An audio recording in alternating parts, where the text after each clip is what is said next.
Hey y'all, I'm gonna make a recipe I found very exciting called apple cornbread crisp.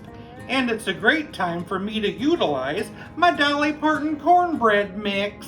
Let's make it. I need to slice about 6 or 7 apples for this recipe. I'm gonna stir in a 1/4 cup of brown sugar into those apples. In a separate bowl, I'm adding my Dolly's cornbread mix.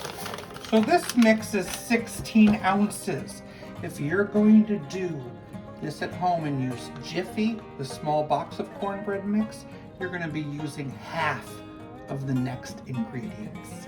1 cup of quick cooking oats. 1 cup of brown sugar. 2 teaspoons of cinnamon, and mix that together. Stick of butter, and I'm going to cut that in until nice and crumbly. I'm going to put half that crumble mix in with those apples and mix it up.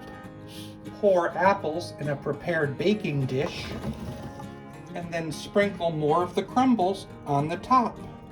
And I'm going to cook it at 350 for about 30 to 35 minutes until nice and golden brown and bubbly. And there we have it, apple cornbread crisp.